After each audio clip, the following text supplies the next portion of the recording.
사하구 감천문화마을의 대표 포토존인 어린 왕자와 사막여우 조형물이 순환을 겪고 있습니다. 세심한 주의와 관리 감독이 필요해 보입니다.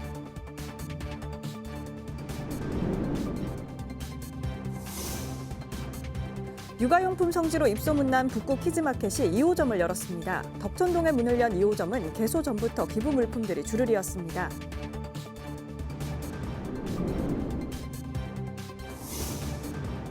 부산상공회의소 회장을 청원인으로 하는 산업은행법 개정 촉구 국회 청원이 본격적으로 시작된 데 이어 산업은행이 이전해 올 남구에서도 5만 명 청원 동의에 힘을 모으기로 했습니다.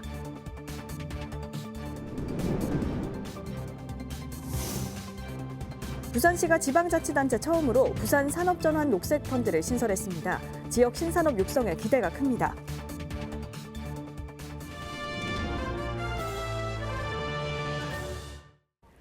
여러분 안녕하십니까? BTV 뉴스입니다.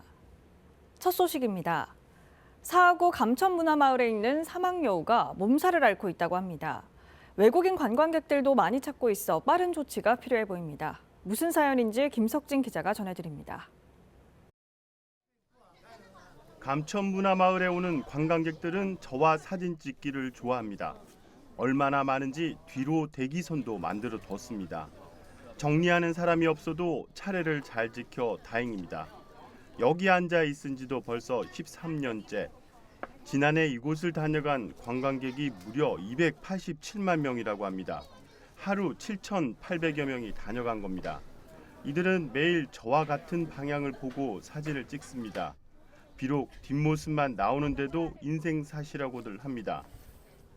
어린 왕자라는 게 뭐 전 세계 누구라도 다 알 수 있는 캐릭터고, 그리고 여기 어쨌든 여기에 심볼이고 상징이니까 뭐 그렇게 사진 다 찍으시는 것 같아요. 그런데 언제부턴가 제 몸에 비닐 옷을 입혀줬습니다. 공사장 등 위험한 곳에 쓰는 옷이랍니다. 저를 만지지 말라는 안내문도 붙였답니다. 사실 전 몇 해 전 이곳에서 떨어진 적이 있습니다. 옆에 앉아 사진을 찍던 관광객도 앞 슬레이트 지붕으로 떨어지는 아찔한 사고도 있었습니다. 이후 자리를 옮겼다 지금의 자리로 돌아왔습니다. 그리고 앞엔 추락 방지용 보조 난간도 설치됐습니다. 관광객들은 제 옆 어린 왕자에게 기대거나 제 머리를 쓰다듬어 주는 포즈를 많이 취합니다. 그래서 위험할 때가 많습니다. 그 때문에 이 옷을 입혔다면 빨리 벗겨졌으면 좋겠습니다.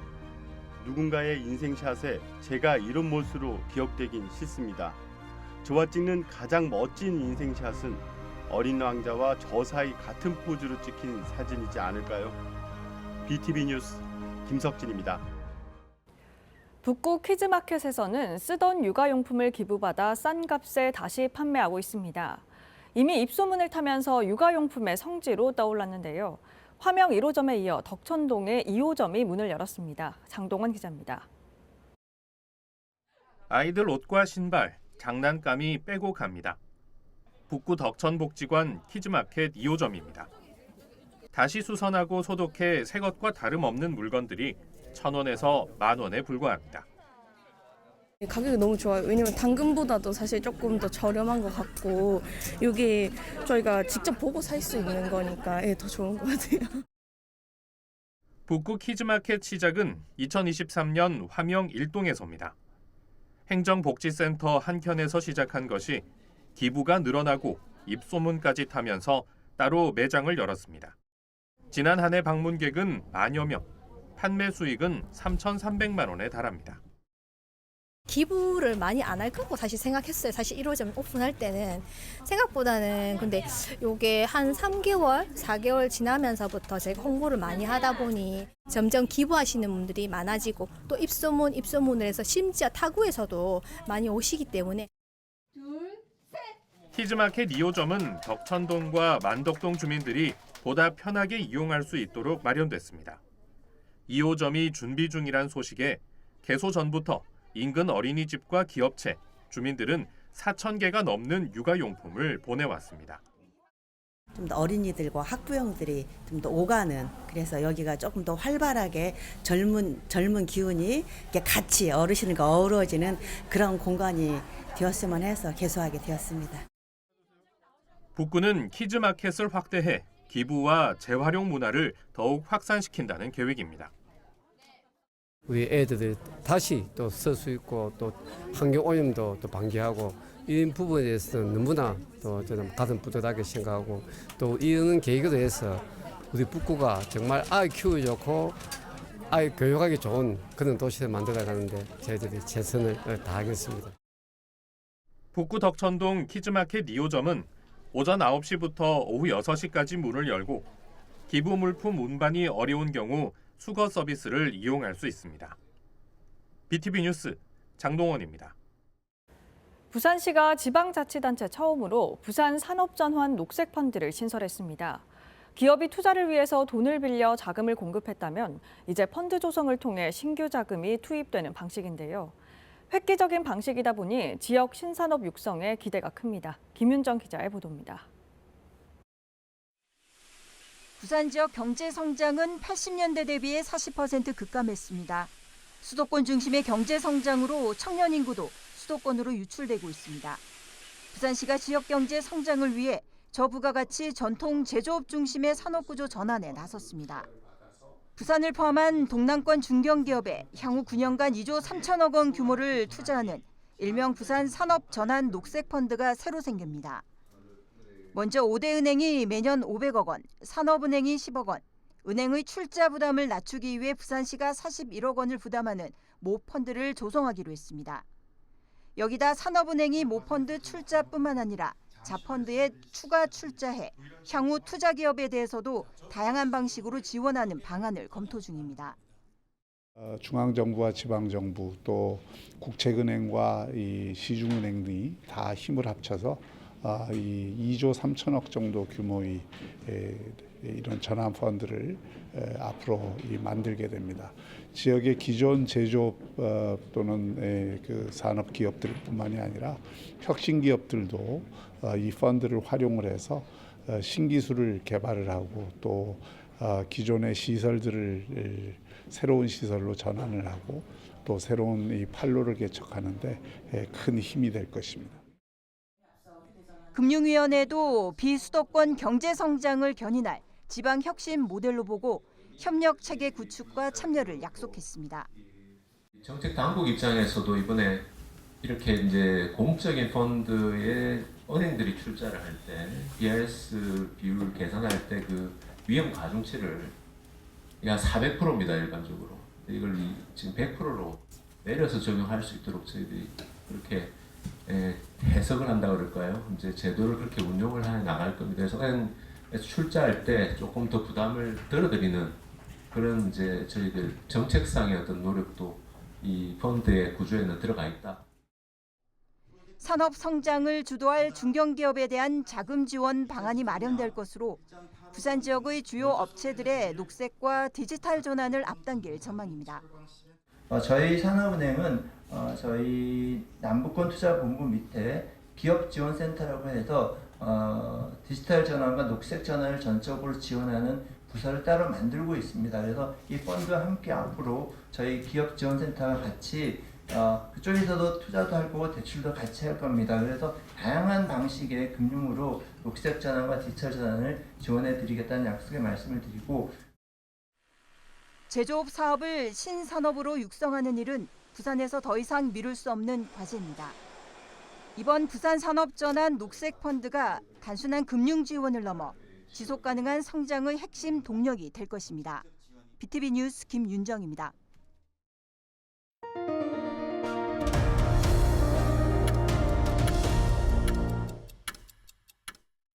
한국산업은행 부산 이전을 위한 법률 개정안이 2년째 국회 문턱을 넘지 못하면서 지지부진하고 있는데요. 최근 부산상공회의소 회장을 청원인으로 하는 산업은행법 개정 촉구 국회 청원이 본격적으로 시작된 데 이어 산업은행이 이전해올 남구에서도 지지선언과 함께 5만 명 청원 동의에 힘을 모으기로 했습니다. 박재한 기자입니다. 2025년 꼭꼭 산업은행 부산 이전 실현의 한 해로 함께하겠습니다. 화이팅! 된다 된다 된다 문팀행 꼭 된다. 산업은행은 준비된 부산 남구로 산업은행 좋은 조사 없나. 한국산업은행 부산 이전을 위한 시민들의 릴레이 응원이 펼쳐졌습니다. 남구는 산업은행의 조속한 문현 금융단지 이전을 위해 한국산업은행법 개정 촉구, 국회 국민동의 청원에 전폭적인 지지를 선언했습니다. 정부는 국정과제로 채택 후 산업은행 부산 이전을 위한 행정 절차를 모두 마무리했지만 현행 산업은행법은 본점을 서울특별시에 둔다고 규정하고 있어 법안 개정이 필수적입니다. 대한민국의 국가 경제력 강화를 위한 시대적 사명이고 약속입니다. 하지만 현실은 암울합니다. 한국산업은행 이전을 위한 행정 절차는 모두 마쳤지만 국회의 결정이 미루어지고 있습니다. 구민 서명운동과 걸기대회, 국회 정무위의 건의물 전달 등 지역의 외침에도 아무런 답이 없습니다. 국회 청원은 청원서 등록과 100명의 동의인 찬성, 그리고 청원 요건 충족 검토로 청원이 공개됩니다. 이후 30일 이내 5만 명 이상의 국민 동의를 얻으면 관련 위원회 회부와 심사가 진행됩니다. 한국산업은행법 개정은 단순한 법률 개정이 아닙니다. 침체된 부산 경제 부활을 위해, 지역 균형 발전을 위해 저희는 절실히 필요합니다. 올해는 남구청 개청 50주년이 되는 해입니다. 산업은행 부산 이전을 새로운 100년을 위한 도약의 발판으로 삼아 국민 동의 청원 반드시 이뤄내겠습니다. 남구는 이동 홍보부스와 현장 설명 홍보단을 운영하고 SNS를 통한 청원 참여 이벤트와 챌린지를 이어갈 예정입니다. BTV 뉴스 박찬입니다. 보신 것처럼 한국산업은행 부산 이전의 마지막 퍼즐은 산업은행법 개정, 즉 국회에 달려 있다고 볼 수 있는데요. 취재 기자와 좀 더 이야기 나눠보겠습니다. 네, 박재한 기자, 산업은행법 개정, 산업은행 부산 이전은 현재 어디까지 진행이 되고 있나요? 네, 산업은행 부산 이전은 윤석열 대통령의 공약입니다. 정부는 2022년 7월 산업은행의 부산 이전을 국정과제로 지정했습니다. 산업은행 이전으로 지역 균형 발전과 부산의 성장 동력을 얻을 수 있다고 판단한 것인데요. 2023년 5월에는 산업은행이 지방 이전 대상 공공기관으로 지정되는 등 행정 절차는 모두 마무리된 상태입니다. 현재 법안 개정 단계만 남은 상태인데 2년째 국회 문턱을 넘지 못하고 있습니다. 네, 이 산업은행 부산 이전과 관련해서 최근 부산시와 지역경제계가 국회 청원까지 추진하게 된 배경은 뭔가요? 네, 부산시와 지역경제계가 국회 청원에 나선 것은 탄핵 정국에서 정부의 국정과제인 산업은행 부산 이전이 동력을 잃고 있다는 위기감에서 나왔습니다. 부산 이전을 강하게 추진해온 강석훈 산업은행장의 임기도 오는 6월이면 끝이 나기 때문인데요. 현행 산업은행법 4조 1항에는 본점을 서울특별시에 둔다고 규정돼 있는데 본점 소재지를 부산으로 바꾸는 게 개정안의 핵심입니다. 하지만 지난 21대 국회에 이어 22대 국회에서도 국회 일당인 더불어민주당이 사는 이전에 반대를 표하는 데다 탄핵 정국까지 겹치면서 국회에서 논의조차 이루어지지 못하고 있는 실정입니다. 이에 대한 지역 경제계의 목소리를 들어보겠습니다. 지역 경제계는 국회의 무관심 속에 동력이 꺼져가고 있는 산업은행 본사 부산 이전의 불씨를 살리기 위해 간절한 마음으로 국회 청원 출정식을 개최하였습니다. 산업은행 부산 이전이 국가 균형 발전을 실현하기 위한 필수적인 정책 과제라고 확신하며 이를 뒷받침할 법적 근거를 마련하기 위해 오랫동안 노력해 왔습니다. 하지만 지난 2년 동안 국회에서 관련 법안이 논의조차 되지 못하는 암담한 현실 속에서 지역경제계는 큰 참담함을 느끼고 있습니다. 대한민국 경제의 지속 가능한 성장을 위해 수도권에 집중된 금융산업을 지역으로 분산시키고 지역의 신산업 육성을 위한 정책 금융기능을 강화하는 것은 더 이상 미룰 수 없는 시대적 과제입니다. 네, 부산 지역 경제계가 추구하고 있는 이 추진 중인 산업은행법 개정 촉구 국회 청원 절차는 어떻게 진행이 되고 있나요? 네, 지난 5일 양재생 부산상공회의소 회장이 한국산업은행법 개정을 촉구하는 국회 청원을 등록했고 이날 박형준 부산시장 등이 동참하면서 100명 찬성 조건을 충족했습니다. 이에 따라 청원은 심사를 거친 뒤 조만간 국회 전자청원 홈페이지에 올라올 예정입니다. 그 청원이 공개된 이후에는 30일 안에 5만 명 이상의 국민 동의를 얻으면 관련 상임위원회 회부와 심사가 진행됩니다. 산업은행 사옥은 문현동 부산국제금융센터 내 17,000여 제곱미터 부지 45층 규모로 지어질 예정인데요. 남구에서도 최근 산업은행 이전 지지 선언식을 열고 5만 명 청원 동의를 독려하고 나섰습니다. 부산상인은 국회 청원 목표인 5만 명 동의 달성을 위해 동부산과 서부산, 원도심 3개 지역으로 나눠 홍보 부스를 설치하고 시민 참여를 이끌어낼 계획입니다. 네, 여기까지 듣겠습니다. 박재한 기자 수고하셨습니다. 부산 가장 끝 북구 금곡동 공창마을이 40년 가까이 방치되고 있습니다. 개발 사업들은 무산되고 도시재생은 별다른 효과를 보지 못한 채 옛 모습 그대로인데요. 이 지역 활성화를 위해 부산시가 나서야 한다는 요구가 이어지고 있습니다. 장동원 기자입니다.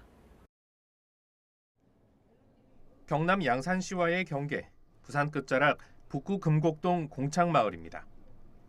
돌을 쌓고 짚을 얹어 지은 집들은 70년대 새마을 운동으로 2층 주택으로 모습을 바꿨습니다. 하지만 발전은 거기까지였습니다. 주변이 아파트 단지들로 높아지는 동안 공창마을은 변함이 없습니다.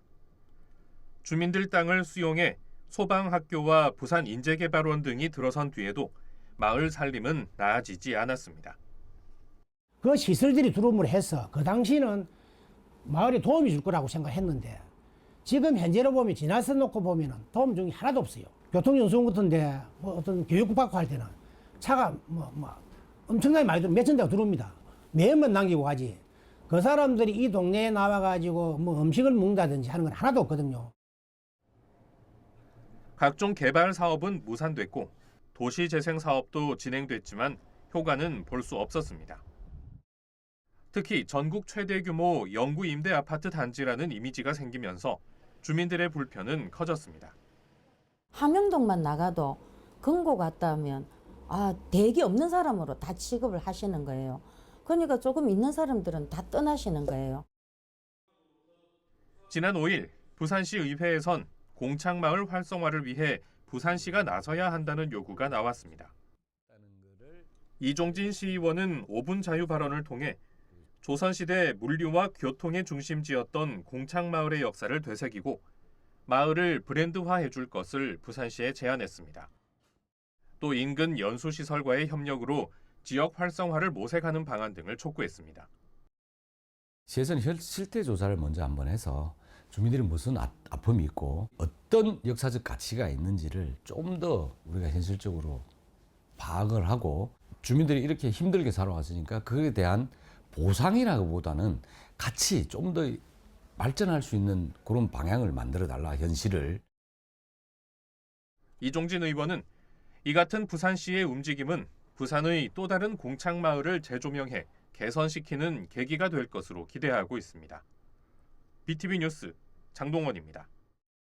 고교 학점제라고 들어보셨나요? 정해진 과목을 정해진 시간에 받는 수업 방식이 아니라 마치 대학처럼 자신이 원하는 과목을 선택해 수업을 이수하면 학점을 받는 방식입니다. 올해부터 전면 시행되는데 기대와 우려가 동시에 제기되고 있습니다. 유철미 기자가 보도합니다. 2022 개정 교육과정 고등학교 교과입니다. 올해 고등학교 1학년이 배울 공통 과목은 기존과 크게 다르지 않습니다. 하지만 2학년부터는 선택 과목이 대폭 늘어납니다. 과학 교과를 예로 들면 일반 선택 시 4과목으로, 진로 선택 시 8과목으로 세분됩니다. 여기에 융합 과목을 선택하면 보다 폭넓고 심층적인 공부도 가능합니다. 이 밖에도 인공지능 기초, 아랍어 회화, 여행지리 등 마치 대학의 교양 과목과 같은 수많은 교과가 생겨납니다.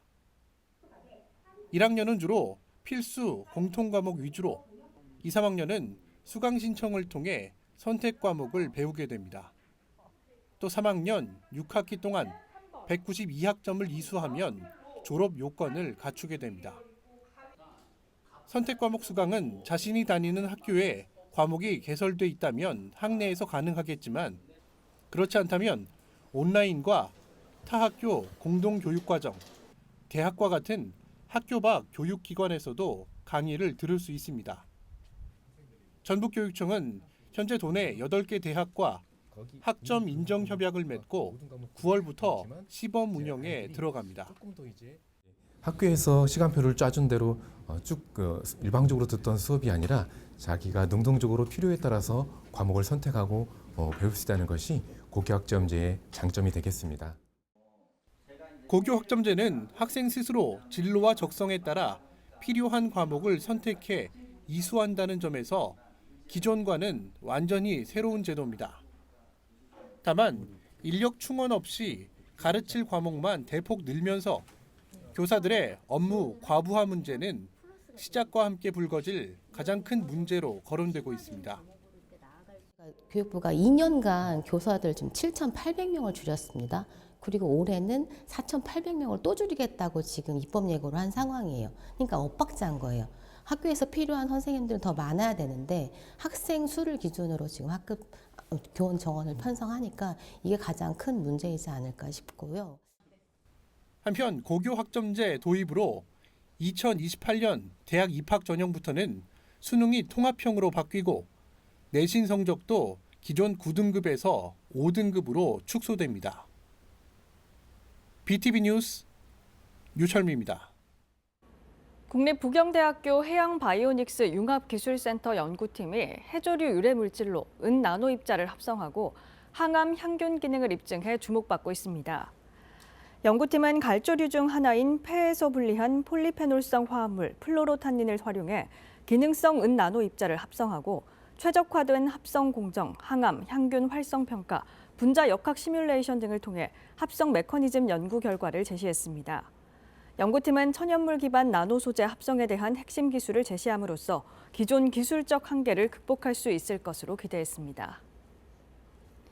부산시 교육청은 올해 부산 공립초등학교 취약 대상 아동 중 예비 소집에 불참한 17명의 소재 파악을 위해 경찰에 수사를 의뢰했습니다.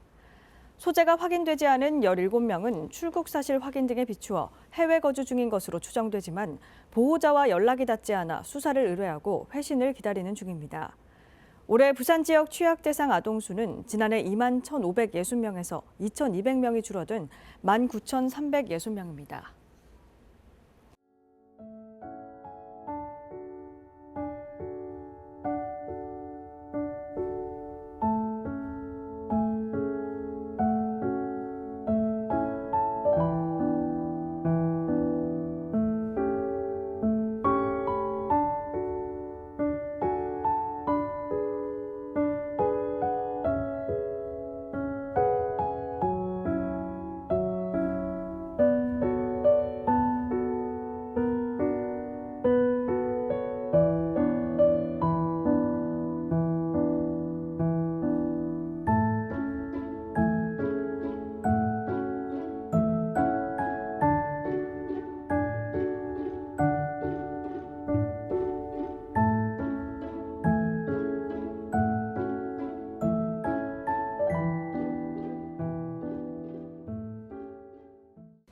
이상으로 BTV 뉴스를 마칩니다. 시청자에게 힘이 되는 뉴스로 다시 찾아뵙겠습니다. 고맙습니다.